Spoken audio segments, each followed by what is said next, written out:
શાંતિ અનુભવો, સૌ નિરોગી રહો, સૌનું કલ્યાણ થાઓ.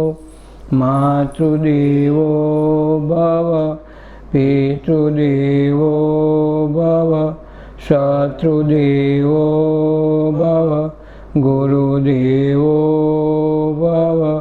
સૌ સુખી થાઓ, સૌ શાંતિ અનુભવો, સૌ નિરોગી રહો, સૌનું કલ્યાણ થાઓ.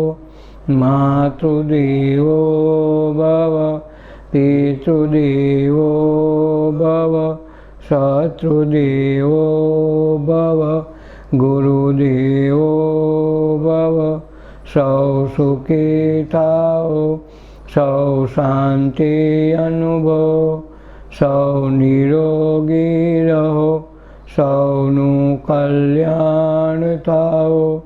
માતૃદેવો ભવ, પિતૃદેવો ભવ, શત્રુદેવો ભવ, ગુરુદેવો ભવ.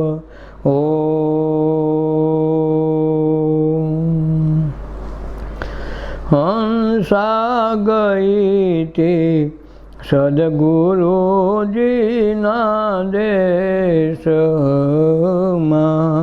જ્યાં કાંઈ જળહળ જ્યોતિ પ્રકાશ, અગમ ઘેરે જઈ હું ચડી. હંસા અલખને જોતા થઈ હું આંધ, તૂટ્યા જન્મ મરણના એ ફાસ, અગમ ઘેરે જઈ હું ચડી. હંસા ગઈથી જીના દેશમાં, જ્યાં કાંઈ જળહળ જ્યોતિ પ્રકાશ, અગમ ઘેરે જઈ હું ચડી. હંસા પાંગળી થાતા હું પર્વત ચડી, બેહરી થાતા સોણા બ્રહ્મનાદ, અગમ ઘેરે જઈ હું ચડી. હંસા ગઈથી સદગુરુજીના દેશમાં, જ્યાં કાંઈ જળહળ જ્યોતિ પ્રકાશ, અગમ ઘેરે જઈ હું ચડી. હંસા હાથ વિના મેરુ તોરિયા, જીભ વિના ચાખ્યા મેં સ્વાદ, અગમ ઘેરે જઈ હું ચડી. હંસા ગઈથી સદગુરુજીના દેશમાં, જ્યાં કાંઈ જળહળ જ્યોતિ પ્રકાશ, અગમ ઘેરે જઈ હું હંસા હું ને મારા નામે હવન કર્યા, હવે થઈ રહી હૈયામાં અગમ ઘેરે જઈ હું ચડ.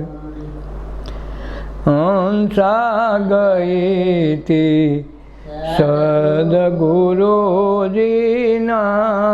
દેશમાં જ્યાં કાંઈ જડ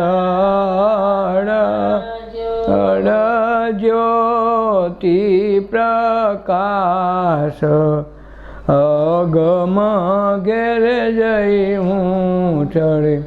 લાઉડ સ્પીકર બંધ કરી અવાજ આવે, પડઘો પડે. હંસ દાસ દાસ શંકર મસ્ત સ્વરૂપમાં હવે કોની હોય મારે આસ અગમ ઘેરે જઈ હું ચ હંસા ગઈતી સદગુરુજીના દેશમાં જ્યાં કાંઈ જડ જ્યોતિ પ્રકાશ અગમ ઘેરે જઈ હું ચડ્યું. કે હંસા ગઈતી સદગુરુના દેશમાં, ત્યાં જળહળ જ્યોત પ્રકાશ અગમ ઘેર જઈ ચડી. જ્યાં કોઈ દી આવવા જવા પણ ન રહે અને કાંઈ ગતાગમ ન પડે. કાંઈક ગતાગમ તો જ પડે કે મન ભેગું હોય તો. મન છે એ તર્ક બુદ્ધિને નિર્ણયને આ તે બધું કરાવે. તો મન ઘેરે મૂકીને ગયા હોય તો વાહ વધે હું. પછી ત્યાં ખાલી પ્રકાશ દેખાય, આપણે હોવાપણાનું ભાન રહે, બાકી વસ્તુ કાંઈ દેખાય નહીં પ્રકાશ સિવાય. જેમ એક વખત એક વાંદરાને નદીની પેલી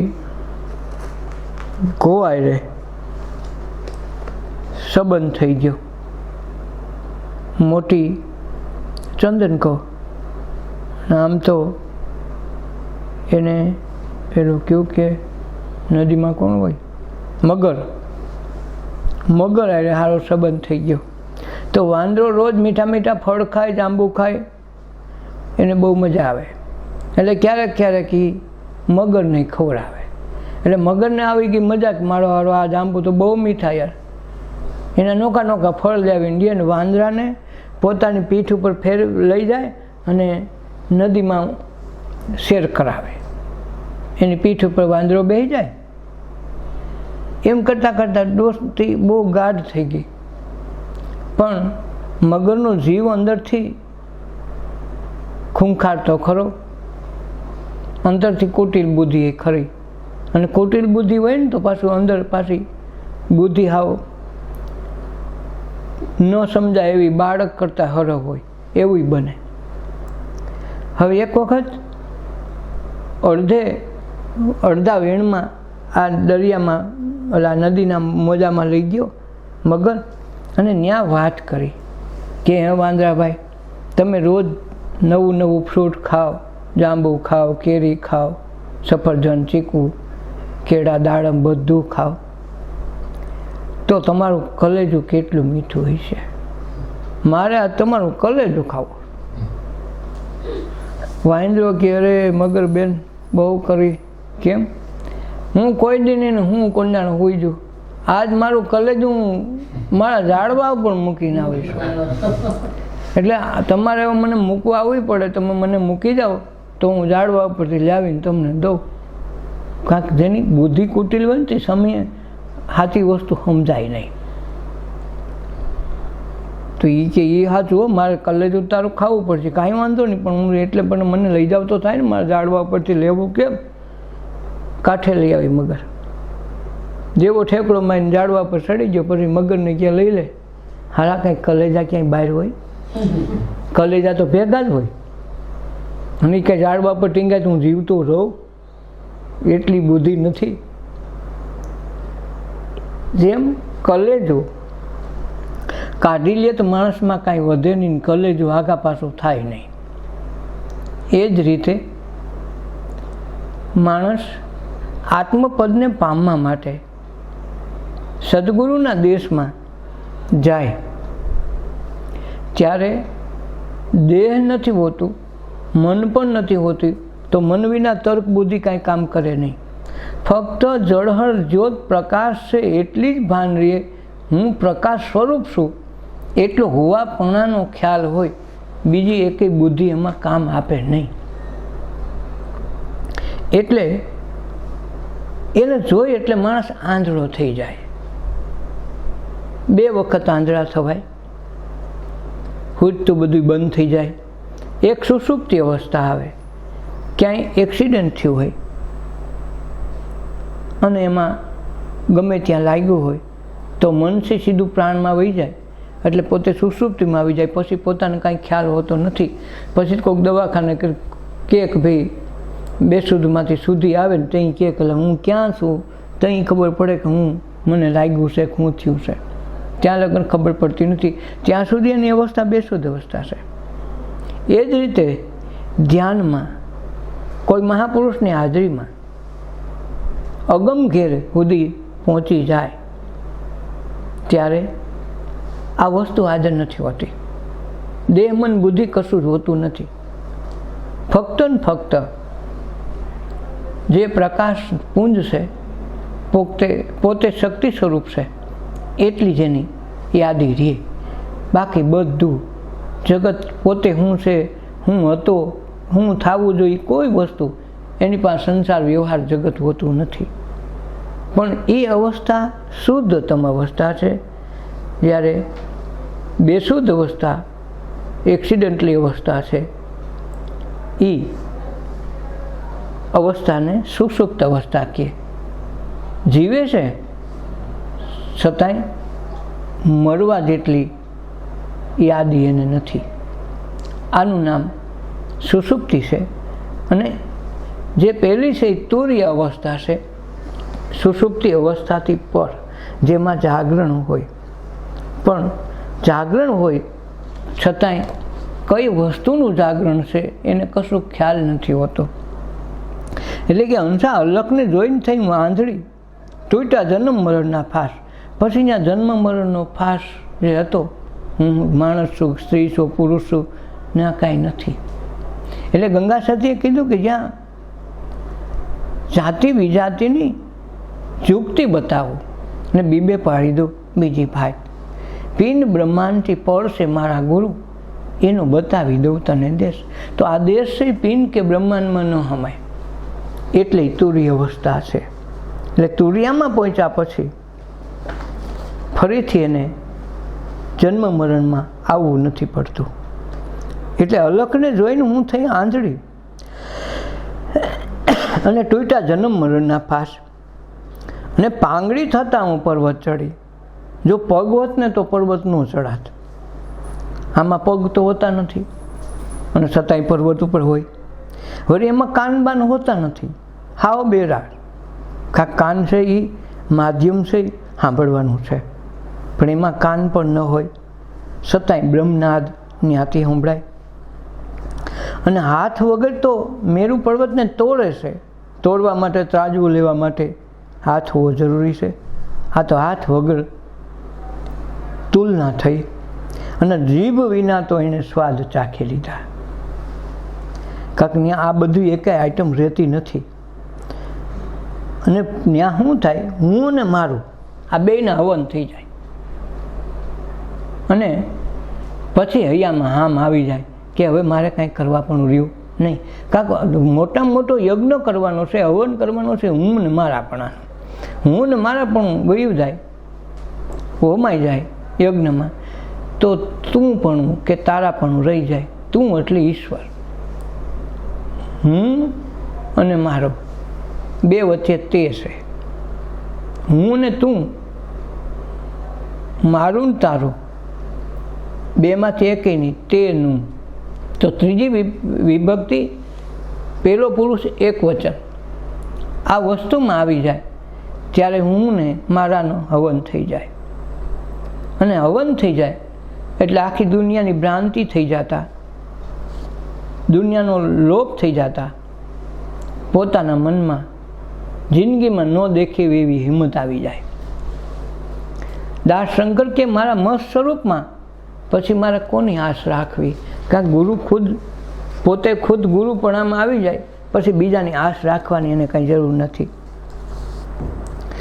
સદગુરુ રાજ લગન લઈ આવ્યા, સર્વ સંસારથી મુજ મનને ભાવ્યા.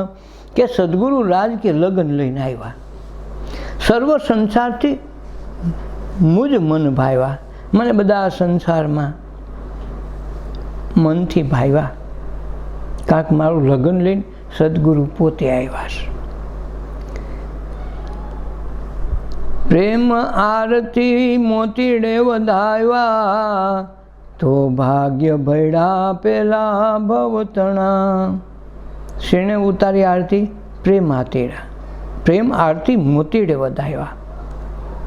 આરતી પ્રેમની કરી, શબ્દરૂપી મોતીડા વધાવ્યા, તો ભાગ્ય ભૈડા પેલા ભવના.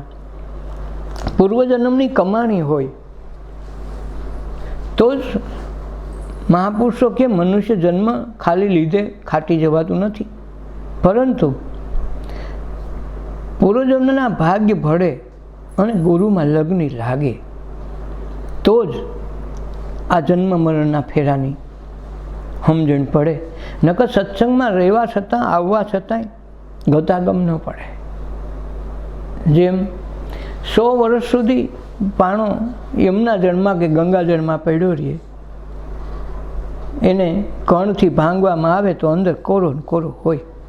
100 વર્ષમાં એ પડ્યો જરાય ન હોય. એમ સત્સંગમાં આવે પણ તનમન ધન અર્પિત કરીને કાંઈક મેળવવા માટે કાંઈક જતું કરવા માગે તો એને મળે.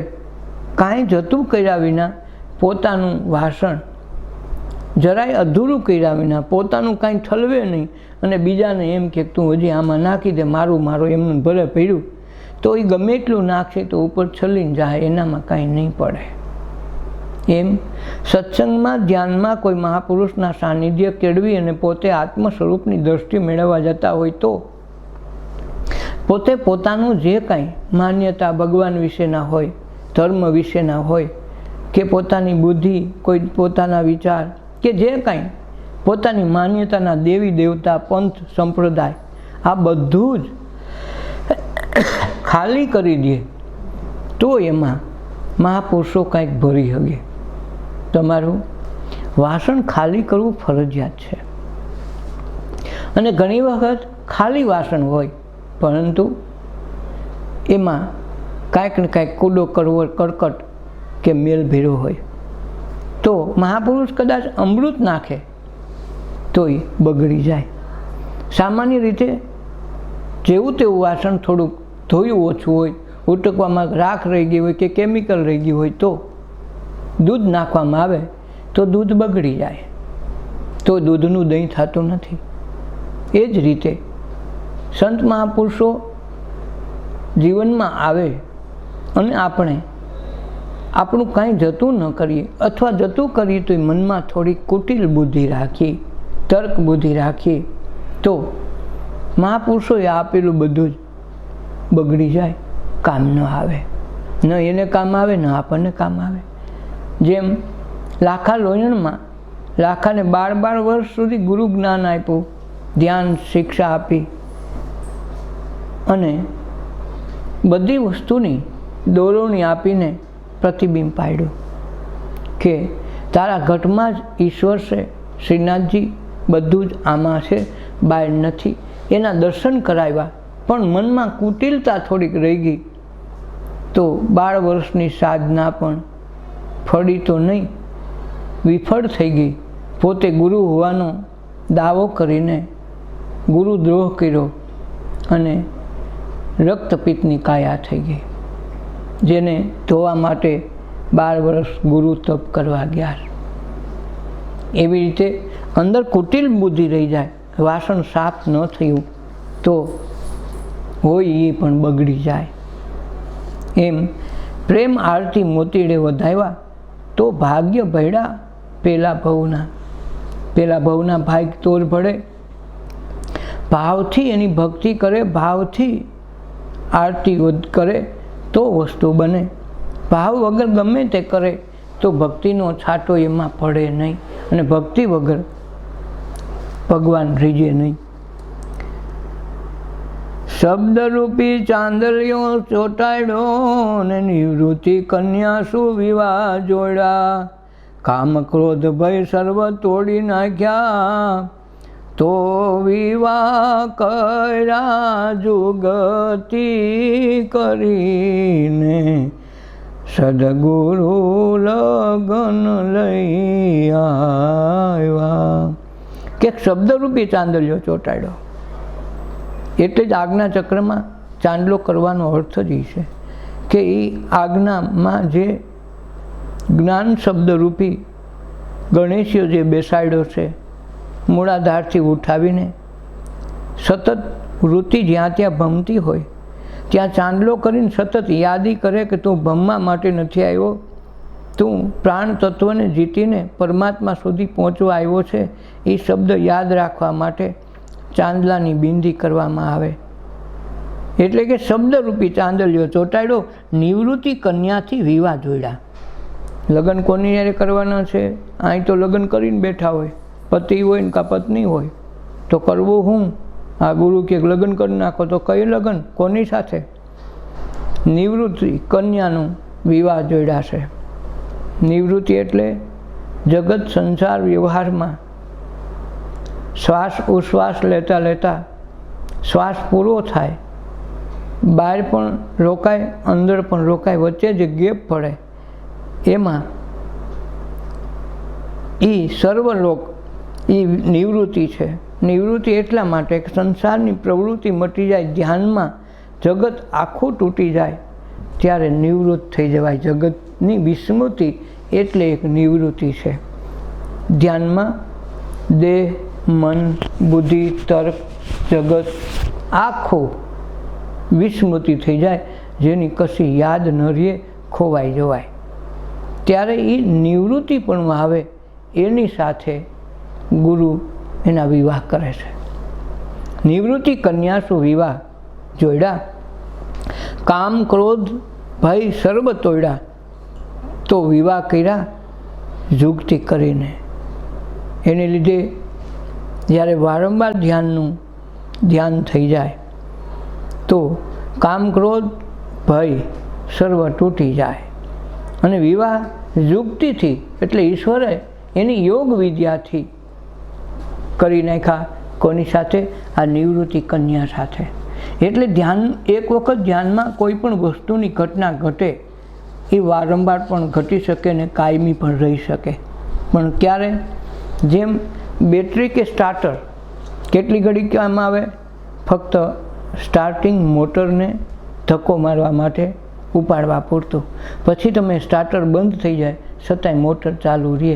એમ ધ્યાનમાં કોઈ વિશેષ અનુભવ થઈ જાય અને એ અનુભવની યાદમાં ફરીથી વારંવાર ધ્યાન કરે, એ સ્મરણનું, એ વેળાનું, એની યાદીનું, તો ફરીથી એ જ વસ્તુનું પુનરાવર્તન થાય. અને પુનરાવર્તન થઈ ગયું, વારંવાર પુનરાવર્તન થાય પછી જાગૃત અવસ્થામાં સમાધિ કે ધ્યાન થઈ શકે છે. એટલે ધ્યાનનો મહિમા વારંવાર સંત મહાપુરુષો કહે છે. એટલે કામ ક્રોધ ભય સર્વ તોડ્યા, તો વિવાહ કર્યા જુગતિ કરીને. તો બધું છૂટી ગયું તો સદગુરુ છે એ જુગતિ કરીને, જોશ જોઈને, યોગ કરીને એના વિવાહ કરી દે. ગગન મંડળ વચ્ચે માંડવો રોયપો ને પંચરંગી રંગે રંગાયો, અમીધાર રૂપી દોરીએ બાંધો રે, તો છાયા આછો આછો અમને ભાઈસો રે, સદગુરુ લગન લઈ આવ્યા. કે ગગન મંડળ વચ્ચે માંડવો રોયપો, કારણ કે ગહન ગુફામાં ગેબી એક વસ્તુ છે એવી જે પામ્યા વિના પલભર પણ રહેવાય નહીં.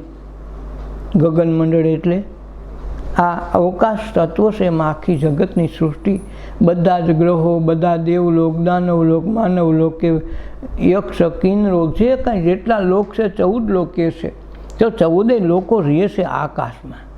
હા, અવકાશરૂપી જે મોટામાં મોટો માંડવો છે એમાં બધા સૂર્ય ચંદ્ર પૃથ્વી જે કહે બધા આ માંડવા નીચે જ બેહે. અને એ માંડવા રૂપાવ્યા વગર સૃષ્ટિને રહેવું તો રહેવું ક્યાં? જળ કે ચેતન, પછી દરિયા હોય કે પહાડ હોય, બધું જ રહે આ અવકાશી તત્વમાં. આકાશને કોઈનો આધાર નહીં, આકાશ બધાને આધાર આપે. એટલે ગગન મંડળ વચ્ચે માંડવો રોપ્યો, પંચરંગી રંગે રંગાવ્યો. 5 રંગ ક્યાં? પવન, પાણી, પૃથ્વી, પ્રકાશ ને પોલાણ નામના આ 5 તત્વોથી રંગા. 5 જાતના કલર કર્યા એને. અમીધાર રૂપી દોરીએ બંધાયો. શેની દોરી બાંધી? અમીધાર. તો અમીધાર એટલે હું? જે અમર તત્વને કોઈ બંધન નથી, જ્યાં શબ્દ નથી, વાણી નથી, અને છતાંય કાંઈક છે જે આપણી અમરપણાની નિશાની આપી, અમર તત્વનો બોધ આપે કે તું જન્મવાક મરવા માટેનું તારું સર્જન તો દેહ પૂરતું છે, પણ આ મનુષ્ય દેહમાં જો એ તત્વને જાણી લે તો તું કાયમ અમર અજર આત્મા પોતે છો. એટલે અહમ બ્રહ્માસ્મિ, હું બ્રહ્મ પોતે છું. એટલે બ્રહ્મ પોતે હોય તો બધું આવી ગયું, જગત આવી ગઈ, દુનિયા, 14 લોક, આકાશ, પૃથ્વી. આકાશ કરતાંય સૂક્ષ્મ પરમાત્મ તત્વ છે, જે આકાશને કયો કલર છે કયો નહીં, એને અડી ન હગાય, એને બાળી ન હગાય, એને છેદી ન હગાય, એને પલાળી ન હગાય. એ જે તત્વ સૂક્ષ્મ આપણી નજર સામે છે, એનાથી પણ સૂક્ષ્મ પરમાત્મ તત્વ છે કે જે આપણું મુખ્ય સ્વરૂપ છે. તો એ મુખ્ય સ્વરૂપની જ્યારે આર એટલે એની ધાર આપણને સ્પર્શ કરી જાય તો એનો છાંયો આછો આછો લાગે. એટલે ઝાકળના પાણી જેવી જિંદગી, એમ બધાનો છાંયો આછો આછો એટલા માટે કે દેહધારીને આવ્યા એ કેદી મરી જાય નક્કીની. આ તો માંડવો પંચભૂતનો બનાવ્યો છે. એકાદું ભૂત આગા પાછું થઈ જાય તો કાર્યક્રમ પૂરો થઈ જાય. એટલે મનુષ્ય દેહ તકલાદી છે ને આ દેહનું કાંઈ ભરોહો નહીં. એટલે છાંયો આછો આછો પાયસો. હૃદયમાં વર તોરણ આવ્યો, અનેક રીતે સંપૂર્ણ ભાવ્યો. સુરત સખીએ ફૂલડે વધાવ્યા રે, ને નિરખ્યા છે નાથ નૈણામાય. સદગુરુ લગન લઈ આવ્યા. ક્યાં આવે તો ક્યાં આવે? હૃદયમાં વર્તોરને આવે. કાંક જે સંબંધ છે ઈશ્વરનો એ હૃદય સાથે તાર જોડાય તેથી જ એક રૂપ આવે. મન કે બુદ્ધિ સાથે, મગજ સાથે કોઈ પણ ક્રિયા ઈશ્વર સાથે કરવામાં આવે તો એ તર્ક બુદ્ધિમાં ઈશ્વર આવે એવું નથી. હૃદયની ભાષા મૌન છે, શાંત છે અને સત્ય છે. હૃદય ક્યારેય ખોટું નહીં બોલે.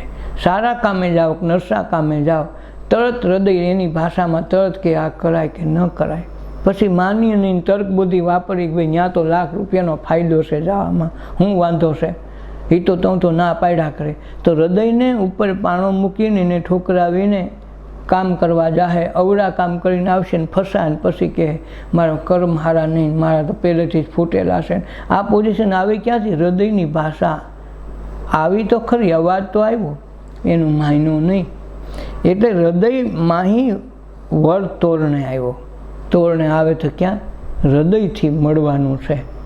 આ હૃદયે હરીને મળીએ, પગલા પાછા નવ ભરીએ.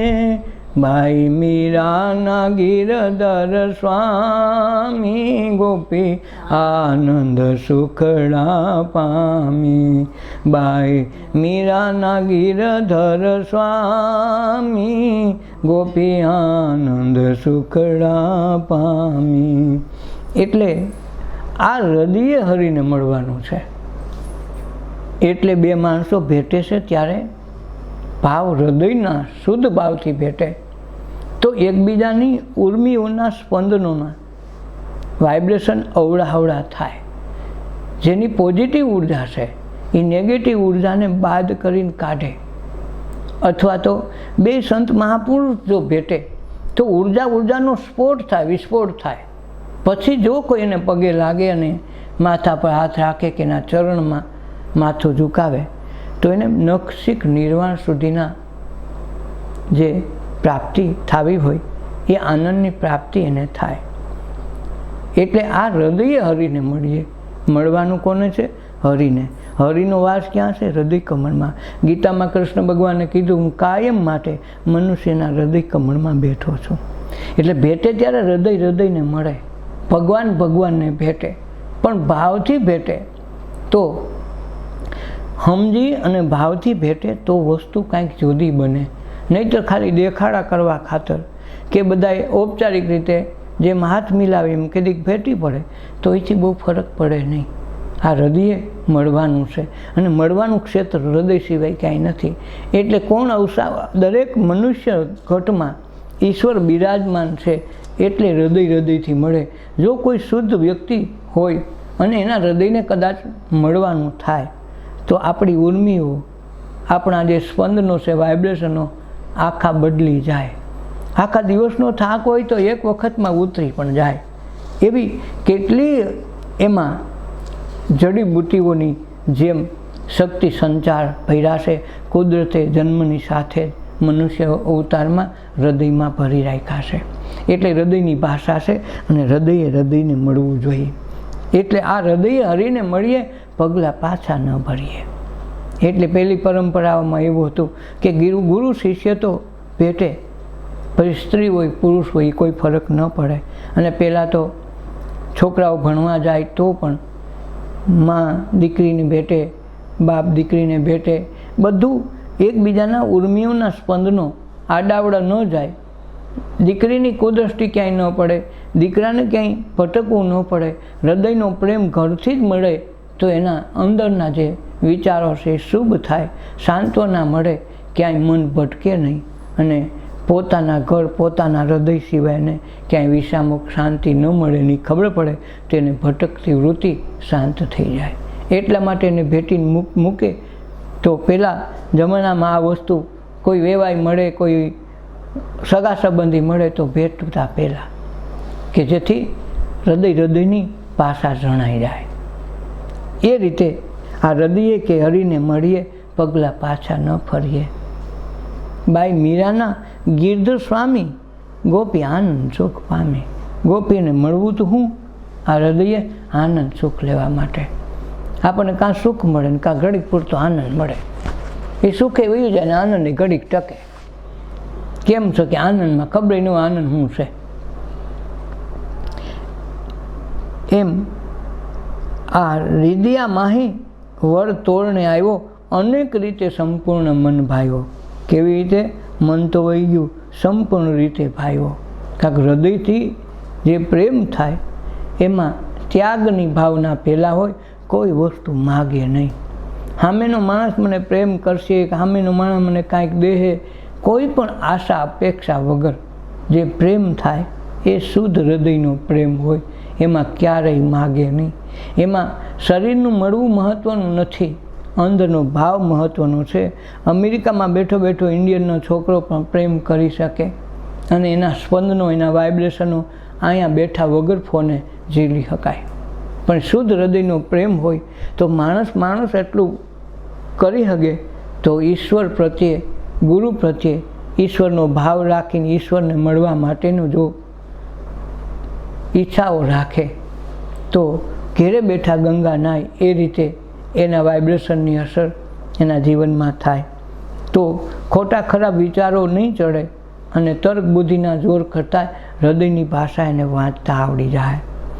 આ હૃદયે હરીને મળીએ તો હૃદય માહી વર તોરણે આવ્યો, અનેક રીતે સંપૂર્ણ મન ભાવ્યો. સુરતા સખીએ ફૂલડે વધાવ્યો. તો સુરતા સખીએ, સુરતા એટલે જ્યાં ત્યાં ભટકતી હતી વૃત્તિ, એ સખી હાજર થઈ ગઈ, જ્યાં ત્યાં રખડતી હતી એ ઠેકાણે પડી ગઈ અને એક જ મનમાં એક જ વિચારમાં ઘૂંટીને ફૂલડે વધાવ્યો ને નિરખ્યા નાથ નૈણા ભરીને. જ્યાં ત્યાં વૃત્તિ બધી દોડતી હતી એક જ ભગવાનમાં એક જ ઈશ્વરમાં રાખી દીધી. વિચારો જ્યાં ત્યાં ઘૂમતા બધા એક કેન્દ્ર સ્થાને આવી ગયા તો તરત ઈશ્વર પદનું સાનિધ્ય મળતા આ જ આંખે જોવા મળ્યા.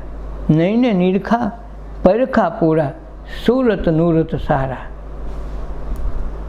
તો નૂરત સુરત સારા આ નૈને જ નિરખી હગાય છે. પછી બીજા નૈણાની જરૂર નથી પડતી.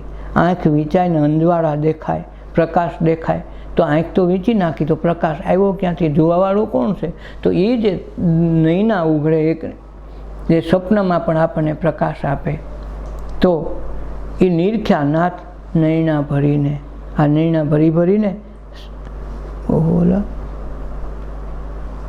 કોઈ તો નથી.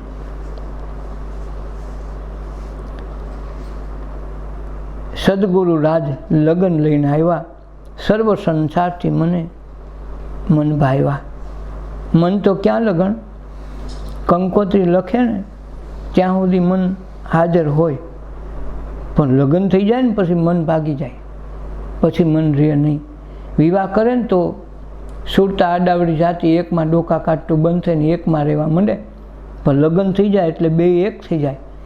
ઈશ્વરને ગુરુ, ઈશ્વરને શિષ્ય, એ ગુરુને શિષ્ય, એમ જ્યારે એક્યપણું આવી જાય પછી બધું સંસાર છૂટી જાય. અને સંસાર છૂટી જાય તો સંસારમાં રહેવા છતાં સંસારની કોઈ માયા, કોઈ વસ્તુ એને અડકે નહીં. પાણીમાં રહે છતાં કમળને પાણી અડકતું નથી, કાદવમાં ખીલે છતાંય એને દુર્ગંધ નથી આવતી. એ જ રીતે જ્યારે સદગુરુ જો લગ્ન કરાવે તો મન બુદ્ધિ ચિત્ત અહંકાર બધું છૂટીને પરમ તત્વમાં વિલીન થતાં એના આનંદનો પાર ન રહે. અને એ આનંદ માટે આપનું જીવન છે. વધુ આવતીકાલે. સદગુરુદેવની જય, अपना मात पितानी जय, सर्वे संतोनी जय, आजना उत्सवनी जय. ओ